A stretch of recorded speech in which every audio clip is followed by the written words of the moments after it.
So in this video, we're going to be looking at another type of sampling distribution.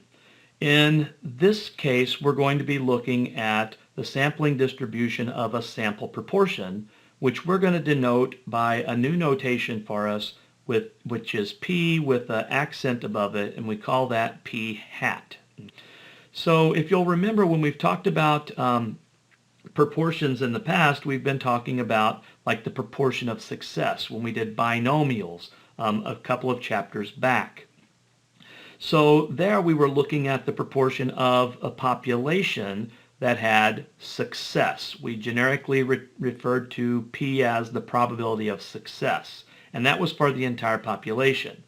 Well, if instead of having the entire population, if we have a sample, then we will have a statistic rather than a parameter of success. And again, we're going to denote that by P hat. So we begin with this definition.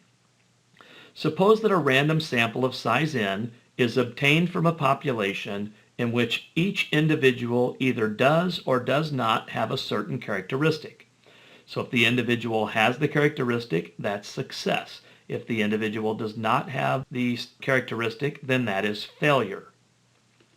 The sample proportion, denoted by P hat, is given by P hat equals x over n, where x is the number of individuals in the sample with the specified characteristic.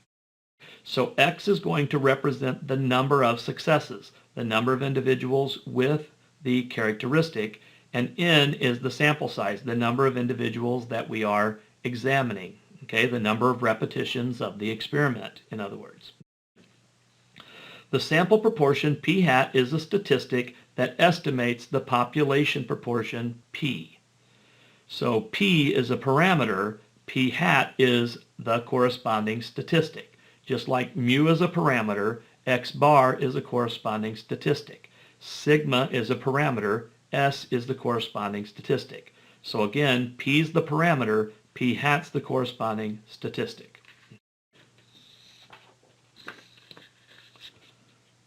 Well, the sampling distribution of P hat has some characteristics, just like the sampling distribution of x bar did.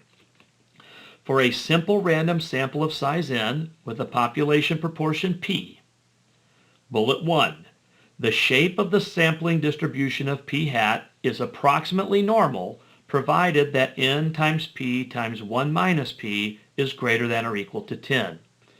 So if n times P times 1 minus P is 10 or bigger, then we know that the distribution of P hat is approximately normal.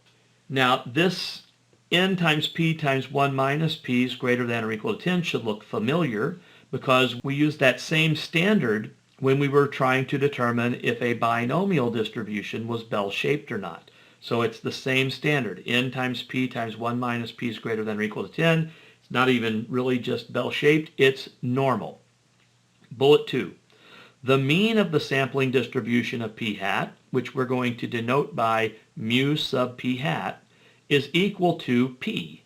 So the mean of the P hat distribution is going to equal the proportion of success for the population.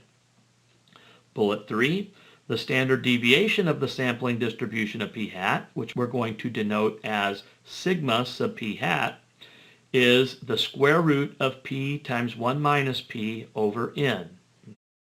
So the mean of the P hat distribution equals P. The standard deviation of the P hat distribution equals the square root of P times 1 minus P over n. So knowing that we have a normal distribution provided this condition's met, knowing the mean and knowing the standard deviation, we're going to be able to do problems similar to the way that we did them in the previous section. So let's take a look at an example, but let's do that in the next video.